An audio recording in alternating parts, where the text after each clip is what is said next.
Hello and welcome everyone to today's class. We were looking at the topic some basic concepts in geometry from mathematics part 2.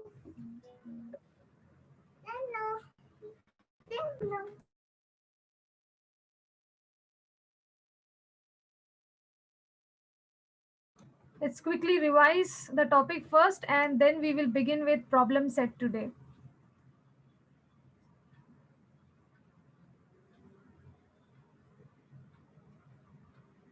So the very basic concepts, they include point, line and plane. So as we all know, point, lines and planes. These are called as very basic concepts because they can't be defined, right? And for them, we need to look at the facts of these concepts as well as how we represent them. So if we look at a point, it is the dimension is like it has no particular dimension. That means it has no length, no width and no thickness, right? And how do we represent it?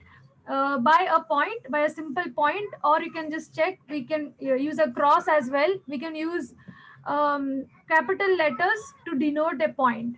Next is a line. Line is a set of points which are connected together and we can assume that it is a straight line, right?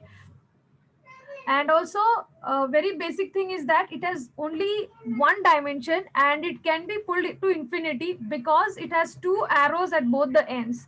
It has no width and thickness, right? As well as with that we can see the representation. We represent it as like example, here you can see line A. We can use a small letter to represent line, or we can also simply write the 2 points. You can use any 2 points on a line, right? And that can be over it. We have to use the notation symbol that is of a line. All right, with that, we look at the plane. Plane is an infinite large flat surface. It is two-dimensional and it does not have any particular thickness, but it has infinite length and infinite width. All right, so if you can just imagine, like if you have a large piece of cake and you're trying to slice it, so slicing is nothing but a plane, a section, and we can slice that cake in any way, right? Vertical, horizontal, slant. So that cuts are basically planes. Okay, you can just imagine that the way the blade is moving, the way the knife is moving when we are cutting a cake, that is like a formation of plane. So there are infinite planes and they can be in any direction. All right,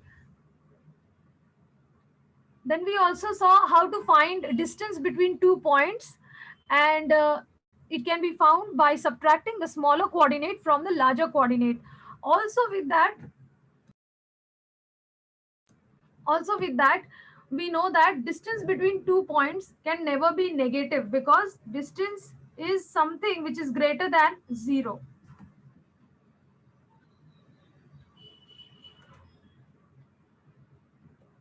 Next we did this concept on betweenness. Betweenness means, like, if there are 3 points, then of course if we say that one point lies between 2 points, then that means that that doesn't mean always that the 3 points are in a line. But suppose if the 3 points are in a line, then we say that those are collinear points. And there are three possibilities to those three collinear points. Either any one of those 3 points can lie between the other two. So because of that, we have three such cases. As you can see on the screen, it can be any one point. So for the first case, it is point Q, which is between PR. For the second case, it is point R, which is between PQ. And in the last case, it is point P, which is between RQ. Okay, and a very standard formula for this is, if the distance between the points P and Q plus the distance between the points Q and R is equal to the total distance P comma R, then we say that the point Q is between P and R. So this is a rule of betweenness. And how do we denote it? We denote it like this: P dash Q dash R. All right. And this concept or this formula is very important whenever we are asked to prove that, um, whenever we are asked to prove these if any of the 3 points are collinear, then we use this formula. Okay. And we if both the sides are equal, then we say that yes, those 3 points are collinear, otherwise they are not collinear. So the betweenness concept is very useful to prove if given 3 points or any points, they are collinear or not. Next, we look at all the basic concepts in in a tabulated manner, where we will look at the model, how it's drawn, how we name it, the facts about it, and how we represent them using words or symbols. So as you can see, line, it has two ends. We can use any 2 points on the line. It can be named using a small letter as well. Okay. So these are the basic, and the fact is that it doesn't have any width or any height, because it can be stretched to both the on both the ends to infinity. Then segment is a part of the line. It is also called as line segment, and it has two specific or two particular end points, and we use two capital letters to denote the segment, right? About the fact, we can say it can be named backwards or forward. Like example, here you can see it can be named as ND or DN. It's one and the same thing. With that, what is a ray? A ray is like it is also a part of the line. Okay, we can say that it is a subset of the line, where L is any one point and it extends to the other side. So there is a very particular point that we have to be very careful with naming the ray, because it should always start with the point, with the end point. So here we name it like LE. If we name it EL, then that's wrong, because that means if we write it as EL, then that would mean that the ray is stretching to infinity at the point L, but it's not so. It's starting at L and it's moving towards E till infinity, and that's why we have to name it as ray LE. Okay. And technically, if we can say, it is half of the line, because it is stretching to only one end till infinity, right? And then we look at the next part, which is angles. If two such rays, they meet each other and with a common endpoint, then that forms an angle, where the common point, the common endpoint becomes the vertex of that angle. Okay, so you see, angle is formed by two rays, where the common end point is called as vertex. And how do we name it? We can name it in different ways. Either we can name it like CAR, or the reverse way, RAC, but we have to be very careful, because the vertex letter, it should always written in the middle. Okay, that's a fact about the angle. It should be always written in the middle. And we can either use a letter or a number to denote the angle, to represent the angle. Like we can simply say angle A, or we can say angle 3, like that. Okay, about angle, we all know that uh, a 90-degree angle is called as right angle. An angle with measure greater than 90 degree is called as obtuse angle, and an angle with measure less than 90 degree is called as acute angle, right? With that, we move to next concept, that is a plane. We have just now we talked about it in detail, like what is a plane. So it is a part, we can say it is a slanted structure. It is two dimensional. Okay. And how do we denote it? We can denote it using a single letter, or we can use three letters. Okay. And about the fact, it is two dimensional, and hence it can be stretched to infinity in the lengthwise and breadthwise, correct? And if there are, suppose there are 3 points, like here you can see those are 3 points X, Y, Z in the plane. If these 3 points, they lie on this plane, then they are called as coplanar points. Okay. So like that there are many more basic things that you will be learning in the next class. So for that, you need all these basic concepts very thorough. And then we saw point. With that, we move to what is the meaning of congruent segments. If the length of two segments is exactly same or equal, then we say that the given two segments are congruent. Okay, so for example, here if you can see those two segments AB and CD are there, the length of these two segments, they are exactly same, the lengths are equal, and that's why we say that those two line segments, they are congruent. Okay, and that is a symbol of congruency. Next, we saw three properties of congruent segments. The first one was reflexivity, that means reflection with itself, right? So, reflexivity goes with only one segment, then it is transitivity. So, for symmetry and transitivity, we need two and three segments like that. So, reflexivity is like segment AB is congruent to itself, then it is reflexivity. Then next one is symmetry. For symmetry, we need at least two line segments, right? So symmetry is for two segments. If segment AB is congruent to segment CD, then we say that the second segment is congruent to the first segment, vice versa. If first segment is congruent to second, then of course the second is also congruent to first. This is symmetry. And the third one, that is transitivity. If segment 1 is congruent to segment 2 and segment 2 is congruent to segment 3, then we can straight away say that segment first one, that is segment 1, is congruent to segment 3. Like here you can see segment AB is congruent to segment CD and the segment CD is congruent to segment EF, then we can say that segment AB is congruent to segment EF, straight away the first and the last. Okay, because the second one was congruent to both of them, like that. So these are the basic properties. And then we see the midpoint of a line segment. We all know that for a line segment, there is only one midpoint, right? Because only one point, if you just assume that you have a thread, okay, a thread with some distance, okay, and if you try to fold it, it of course it would fold and there would be only one common point to it, right? So it's, you can just verify it like that. So every segment, it will have only one midpoint. Fine. Because it will break that into two equal parts. There would be no other such point that would break the that line segment into two equal parts. Okay, and here you can see how they have denoted the betweenness, a dash m dash b, that denotes that m is between a and b, but that doesn't mean that m is the midpoint. It should be specifically stated that m is the midpoint, or it should be stated that segment am is congruent to segment mb.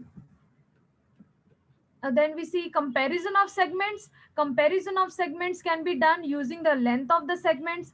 If the lengths, if one segment's length is less than the segment of, if the length of one segment is less than the length of the other segment, then we say that the first segment is less than the second one, like that. It is just like comparison. If you are given two numbers, what would you do? We just arrange them in ascending or descending order. It is just as simple as that. You just need to check out the lengths of the segments and you just arrange the lengths in one order, ascending or descending, and then you just replace the numbers with the names. Okay, we will be doing such type of problems where you will understand how we are doing that. And it is really a very basic thing, very simple thing, just comparing and arranging in ascending or descending order. That is all about comparison of segments. Next we see perpendicularity. It's about like if two lines, if two rays or two line segments, they are intersecting each other at 90 degrees, then we say that those two lines or rays or line segments are perpendicular to each other. So perpendicular in itself means 90-degree. Remember, it's 90-degree always. Okay. And how do we denote it? We denote it using inverted capital T. That is the symbol for perpendicularity. Perpendicular, we can read it like this: segment AB is perpendicular to line CD. Segment AB is perpendicular to ray CD, like that. Perpendicular means 90 degrees. Okay, if we have time at the end of this class, we will be doing a short quiz. So students, please be very attentive on what all things we are doing today. Okay, like what is 90-degree, it is perpendicular, what is the symbol of perpendicularity, then what do you mean by congruent segments, what are the types of angles. These type of simple questions will be there in the quiz. So please don't miss out the chance to score full marks. Be very, very attentive. And then we also did this in the last class, conditional statements and converse. So conditional statements are identified by the word which is if then. Okay, the statements which are used, which are written using if then, they are called as conditional statements. And the part of the statement which is right after if, it is called as antecedent. And the part of the statement which is after then, that is called as consequent. So you can see here the example. Um, if the statement is like this, the diagonals of a rhombus are perpendicular bisectors of each other, then how do we write this statement using if and then? That is, how do we write it using, how do we convert it to conditional form? So if the given quadrilateral, whenever there is a rhombus, parallelogram, square, rectangle, we should always start writing it like that: given quadrilateral. So if the given quadrilateral is a rhombus, then its diagonals are perpendicular bisectors of each other. Do you see how we converted it to if then format? Okay, so always, I will repeat this once again. Always for a rhombus, square, rectangle, parallelogram, we always start with a quadrilateral, because they, all of them, they belong to quadrilateral family. And then we see what is antecedent and consequent in this example. So we see the statement which is right after if it is the given quadrilateral is a rhombus. This is antecedent. And then we see what is the statement right after then. It is its diagonals are perpendicular bisectors of each other. So that is the consequent. So antecedent is the first part right after if, and consequent is the second part right after then. All right, students. And then we can also convert the conditional statements to converse. Converse means the completely interchanged part. We are just writing the consequent first and the antecedent second. So interchanging the places of antecedent and consequent is nothing but converse. All right, again, that is easy, but you need lot of practice, because you need to be good with the mathematical words, right? Mathematical sentences, because the meaning should not change, right? The meaning should not change when we are converting a given statement to conditional form, or when we are converting it to converse. The meaning should not change. Okay, so do a lot of practice on these type of questions. With that, we will begin with the problem set.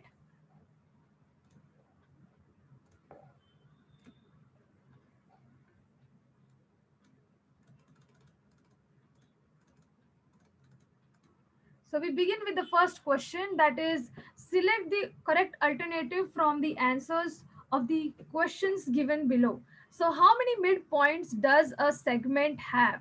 Just now we saw how many midpoints can be there? Only one, right? So the answer to this is only one. Next, how many points are there in the intersection of two distinct lines? So if there are two lines, they will always intersect at one single point. Okay, students, at only one point. Okay, so two lines, they always intersect in one point. And remember, if there are two planes, they always intersect in one line. So if there were two planes, they always intersect in one line. And two lines, they intersect in one point. That is the difference. All right, students, these are two lines. Fine. We look at the next question. How many lines are determined by three distinct points? Suppose there are 3 points. So how many lines can we draw on? Can we draw from these three using these 3 points?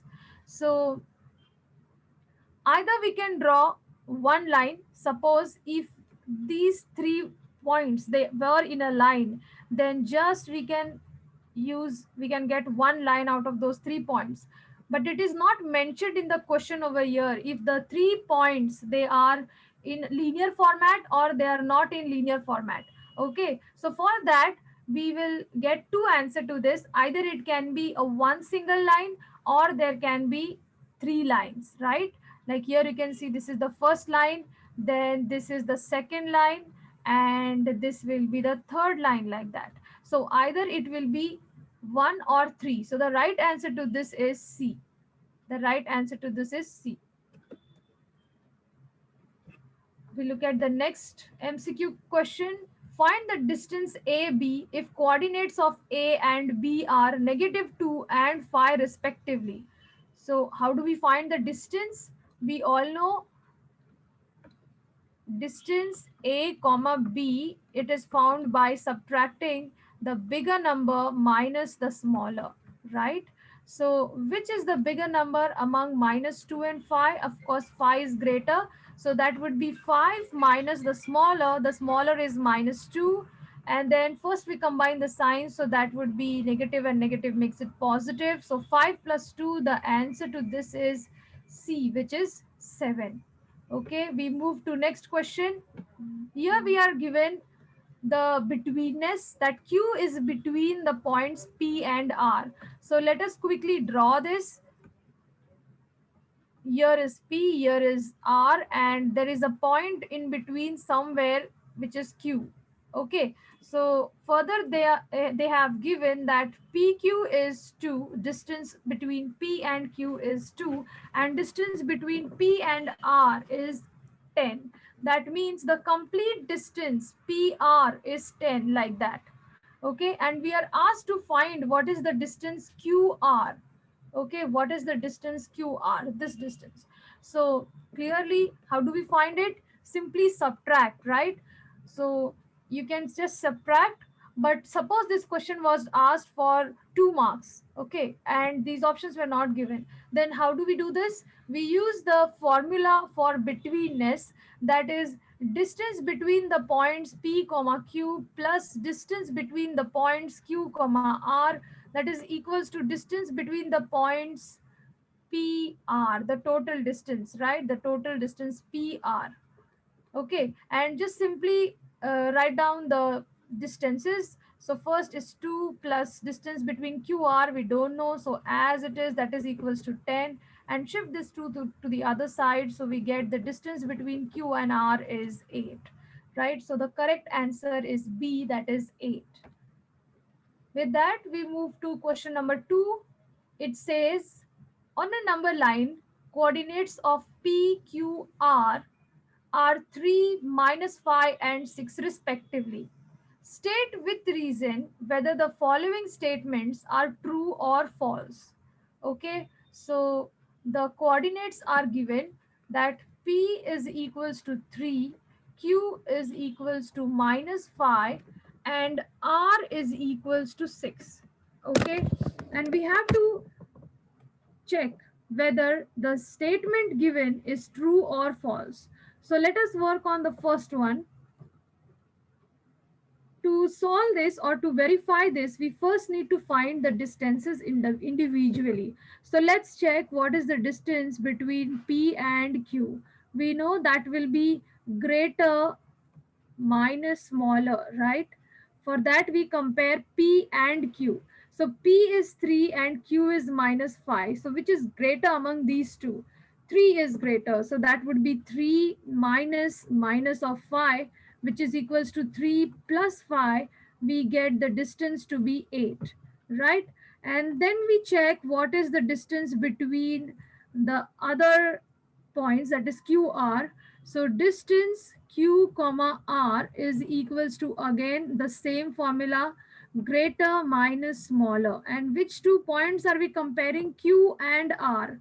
Q is -5 and R is 6. So which is greater? 6 is greater. So that is 6 minus -5, which is 6 plus 5, that would be equal to 11, right? And then the last part, that is the distance P comma R, distance between P and R, that would be comparing points P and R. So P is 3 and R is 6. Clearly 6 is greater. So greater minus smaller, that would give us the distance, that is 3. Correct? And now we have to substitute everything in the formula which is given over here in that statement and check if that is correct, right?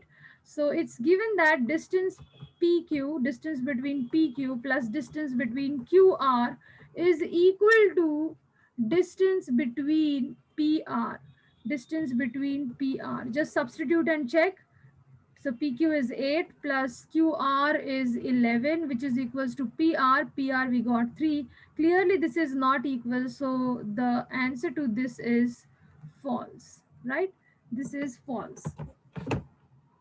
We move to next question now. That is, we will be doing the second part.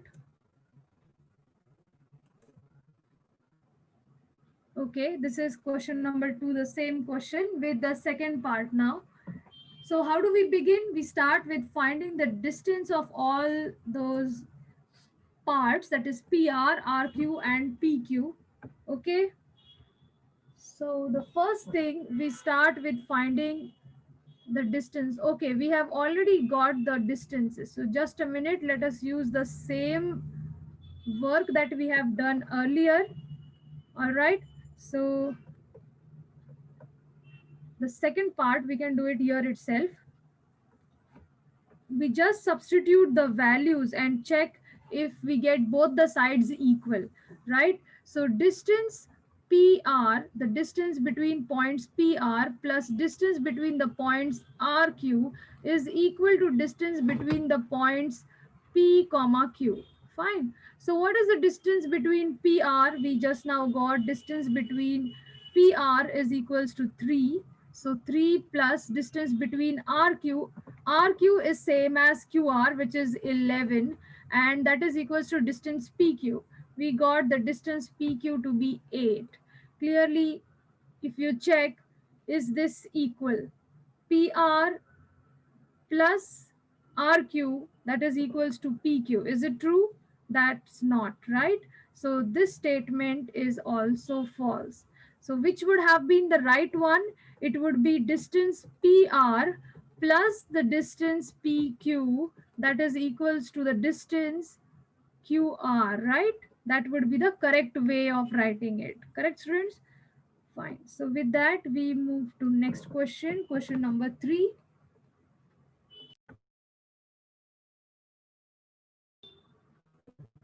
Here we are given the coordinates of some pairs of points and we are asked to find the distance between each pair. So how do we do this? Distance between the points, distance between the points, of course that will be equal to, it is greater minus the smaller number. For the first one, which is the greater number, 6 is greater than 3. So of course that will be 6 minus 3, which is equals to 3. Okay. And then we look at the second problem. It is, again, we use the same formula. So distance between points or between 2 points, that is given by greater number minus the smaller number. So greater minus smaller, what, and minus 1. If you look at the number line, the number which is on the right is always greater. Okay. So clearly -1 is on the right side and -9 is on the left side, right? So -1 is greater than -9. So -1 minus of -9, we just substitute the values with that negative sign in between and simplify now. So simplifying, we get -1. We combine these two signs, that would be a +9, and the answer is 8. 9 minus 1, that gives us 8. All right, students, aren't these sums easy? They are super easy. You just need to remember the formulas, the very basic formulas, and some logic, right? With that, we move to next question. coordinates of some points are given and we have to find the distance. So this is the same question. We are looking at number 3 and the fourth part. So -4 and 5. So how, what is the distance? How do we find the distance? That is equals to the greater number minus the smaller number. What is the greater number? The greater number here between -4 and 5 is 5.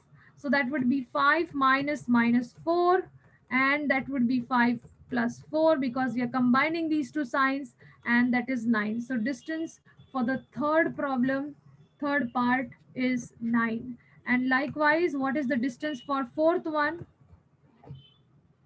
No, distance is greater minus smaller, correct? So distance, which is equals to greater number minus the smaller number. So greater number between 0 and -2. 0 and -2, which is greater? 0 is greater, right? So 0 minus -2, that would be 0 plus 2, which is equals to 2. Okay. And there is one more problem with this one. That is the seventh one. Again, here we are asked to find the distance. So greater minus smaller, which is greater among those two? Yes, students, I hope you all are solving with me. So the greater one among those two is 80 minus -85. That will be 80 plus 85, correct, students? So that would be 165. And here you can check a very important property about distances is that distance between 2 points is always positive. Just check. Here we got the distance is 3. Here we got the distance is 8. Always the distance is positive. Suppose in case if you are getting it negative, then quickly understand that somewhere you have made some calculation mistake. Right, students? So the distance is always positive. Next, we move to question number 4.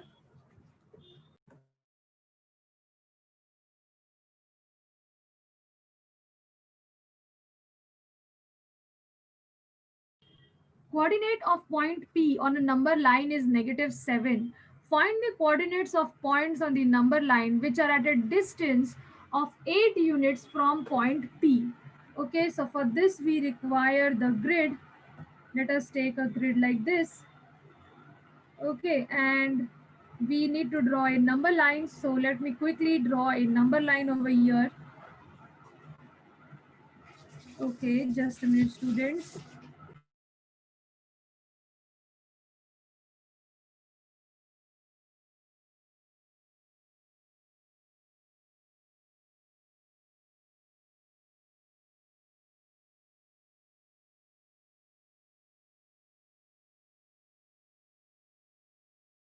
So let's say this is 0. If this point is 0, then where is -7? This point is -7. And what are we asked? Find the coordinates of the points on the number line which are at a distance of 8 units from this point P. So from this point P, 8 units to the right and 8 units to the left. Correct, students? So if we move 8 units to the right, where do we land? So it's like 1, 2, 3, 4, 5, 6, 7, 8. So this is 1.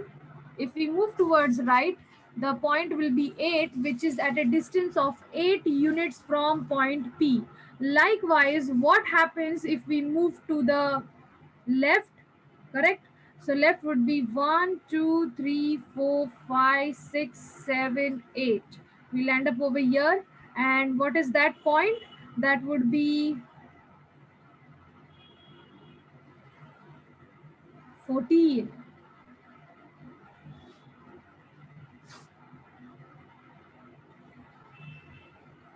15, right? That would be -15.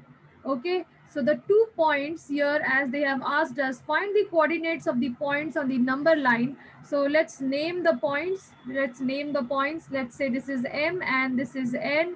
So the coordinates of points on the number line which are at a distance of 8 units from the point P, let them be M and N. So how do we get? The coordinates of those points will be minus 15 and 1. Okay, students, this is just a overview on number line because they have asked to use a number line. Fine. And with that, we can move to next question now. Question number 5.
Hello, Madhuri madam, unmute yourself. Oh, yes. Okay, okay. Thank you, ma'am. Okay, so sorry about that. Let's continue. So if I quickly begin this part again, it is like we use the betweenness series A dash B dash C. It denotes that B is between AC. So as per this betweenness, we can use the formula. The formula is distance AB plus the distance BC is equal to the distance between the points AC, right? And we just substitute the values to find the distance AB. So just substitute the values. We don't know what is distance AB. We keep it as it is, plus the distance between the points BC, which is 6.5, and that is equal to the distance between the points AC, which is given to be 17 over here. And to bring distance A comma B on one side, we shift this 6.5 to the other side. That would be negative 6.5, right? And we subtract to get the final answer. So what will be the answer? 17.0 minus 6.5. We subtract like that. Okay, the decimal should be always one below the other, and after the decimal point we can put any number of zeros. So subtracting, like you can use the borrowing method and all that. That would be 10.5, right, students? So here we get the distance A comma B between the points A B is 10.5. Okay, with that we can move to next question now. The same question number 5 has the second part, and again we will use the formula of betweenness over here, P dash Q dash R. So first, distance between the point PQ plus the distance between the points QR, that will be the complete distance point between the points PR, right? So P dash Q dash R, if I draw a diagram, it would look something like this. This is point P, this is point R over here. There is a point Q. PQ is given to be 3.4, QR is given to be 5.7, and we are asked to find the complete distance PR. Isn't this easy? Simply we need to add both of them. But you should always start with writing out the formula, that is distance between points P, Q plus the distance between the points QR is equal to the distance between the points PR, right? and then substitute the values. So PQ is 3.4 plus distance between QR is 5.7, and that would give us the distance between the points PR. So adding them, 3.4 plus 5.7, that would be 9.1, right? So distance between the points PR equals to 9.1. With that, we can move to the next question, which is question number 6. And I guess that is the last one because the remaining questions we have already done in the previous class. Coordinates of point A on a number line is 1. What are the coordinates of points on the number line which are at a distance of 7 units from A? So similar type of question we have done just now, correct? So for that, we look at a number line. So let's draw a number line quickly over here. And the point A is 1. So here the point A, it is 1. And we are asked to find the distance, to find the coordinates of the points which are at a distance of 7 units from A. So 7 units on right, that would be 8, correct? And 7 units on the left, 7 units on the left, this number is 1. So 7 units on left, 1, 3, 4, 5, 6, and 7 over here. So this point is again at a distance of 7 units, right? So from 1, here it will be 0, -1, -2, -3, -4, -5, and it's a -6. So you see, if we name this to be, this point is M and this point's N, then we can say M is a point with coordinate. What is the coordinate of that point? The coordinate is with coordinate -6, and the other point is N is other point with coordinate. What is the coordinate? That is 8, right? With coordinate 8, these 2 points, they are at a distance of 7 units from A. Okay, students. So with that, we have completed the problem set, and now we have some time left with us. So let us take up the quiz. I hope you all are ready.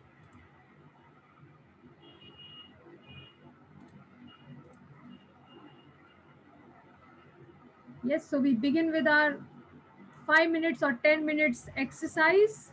All right. And you all know the instructions already, but still I'm going to repeat them.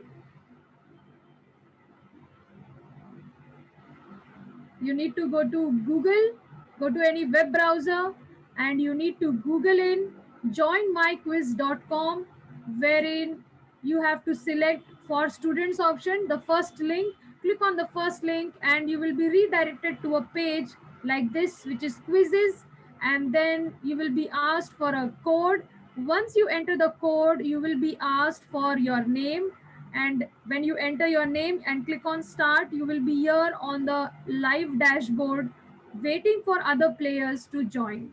Okay, so here I am going to share the code now. Please quickly go to any web browser and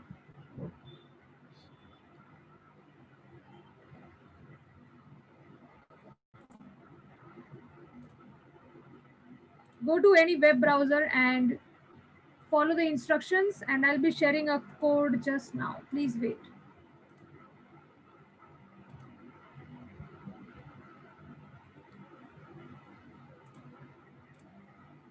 So the code is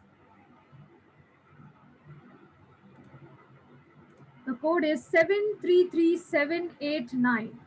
733789.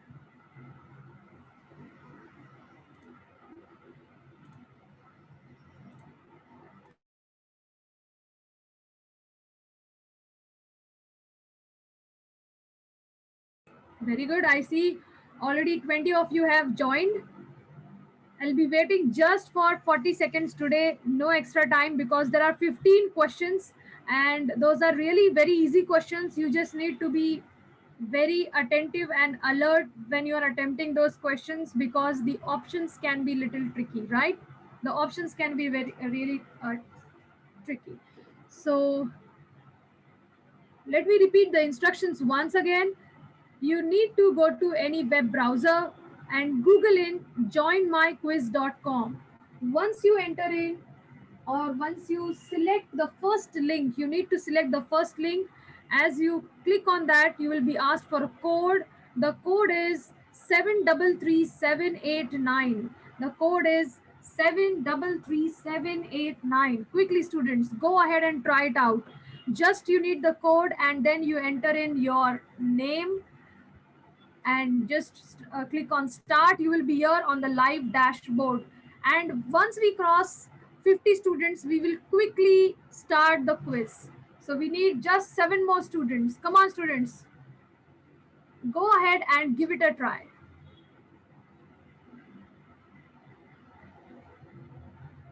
Let me call out the names of the students. Those are here. We need 5 more students: Saima, Amit, Sharmeen, Siddhi, Kamal, Rekha,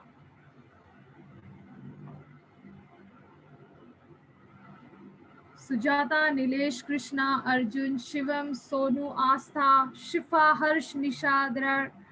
These students are already there waiting for others to connect, right? So one more student and we'll quickly begin with the quiz. Shahad is the 49th student and we need one more student to begin the quiz. Yes, everyone, go ahead and give it a try.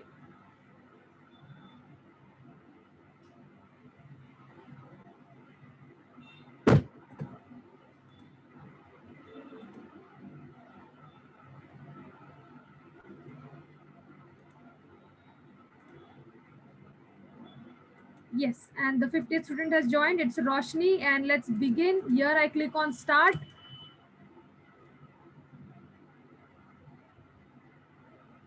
And there you go.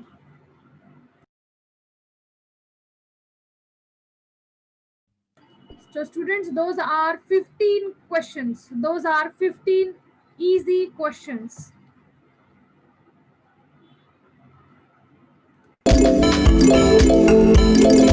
And don't be in a hurry. You don't have to concentrate on accuracy. Keep the speed of the trying to get maximum right answer. Please concentrate on the accuracy. Concentrate on the accuracy. Try to get as many right answers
and you will choose your position on the leaderboard. Try to get maximum right answers. The speed doesn't matter here. The more right answers you get, the more you will be on the top. Very good. Rupali is on third, but again I want you all try to get maximum right answers. Very good, Nilesh. You're doing great. Anis, fantastic. Others, okay. So you see, many of you have already completed the quiz. We'll wait for another 30 seconds and we'll stop. Another 30 seconds and we'll stop. The questions were really easy. It was just that was supposed to read it carefully and then try those answers because every question had more options. Siddhi, very good.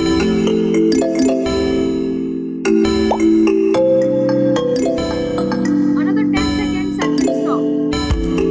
Another 10 seconds and we'll stop.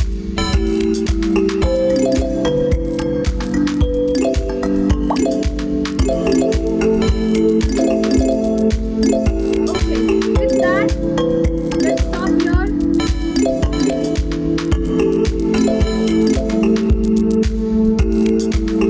And we will take a review of all the questions that were in the quiz. Third position is Deepak, second is Anis, and first is Nilesh. Congratulations to the winners, but nobody could score complete 100%, right? So let's quickly look at the questions. The first question here you can see is the number of lines which can pass through a point. How many lines can pass through a point? The answer is infinite, correct? There can be infinite number of lines which can pass through one single point. Let us look at question number 2. Two planes intersect in what? So if you were attentive while I was teaching, two planes intersect in a line. Okay, we did this on one of the boards when we were solving the problem set. So remember, students, two lines they intersect in a point and two planes they intersect in a line. Okay, with that we move to next question. What angle is less than 90 degrees? So less than 90 degree is called as an acute angle, and maximum of you have got it right. Which angle is greater than 90 but less than 180 degrees? So less than, sorry, greater than 90 degrees, that would be a obtuse angle. Next question was, parallel lines are lines that are side by side and they will never intersect. Is this true or false? So yes, this is true, because parallel lines, they never intersect each other. Correct? Next question was, for intersecting lines to be considered perpendicular, they must intersect each other at 90 degrees. Yes, that's right, because perpendicular means 90 degrees. So this statement was true. The next question was, what angle is exactly 90 degrees? What is the name of such type of angle? So we call that as a right angle, correct? Next we see the picture shows which geometry term. What is the name of this geometry? So that's a line, correct? It has two, both the ends are arrowheads. So that is a line. Next we look at the next question, number 9, that was the picture shows which geometry terms. So you see one point, one end is a point and other is an arrowhead. So that was a ray. Correct, students? Next, this picture is a segment, correct? Or we can call it as line segment. The next one was the picture shows which geometry. It's just a point. Yes, that was point, and maximum of you have already got it right. What are these figures called? So those are angles, and I see almost all of you have got it right. Question number 13, what is this picture of? So these two are segments. Yes, they are parallel, but they are not lines. See, the questions, the options were tricky. So parallel line, line means both the ends should be having arrowheads. But here you can see those are end points and they are equal. You can see that symbol, those small lines, that means they are congruent. They are equal to each other. So the correct answer was congruent, congruent segments. And here, which one is not a way to name this angle? Not a name. We know the vertex should always lie in the middle, right? So A, B, C. B is not the vertex. So not a way. The wrong way was angle A, B, C. The other three are correct. And the last question, what is the picture representing? So this is not congruent, but this is parallel lines. Lines, you can just check, both the ends are having arrowheads, and these small arrows in the middle, they are used to denote parallel lines. This is how we represent parallel lines. Okay, students, so with that, we will stop here. Thank you everyone for joining, and I hope you all had nice time.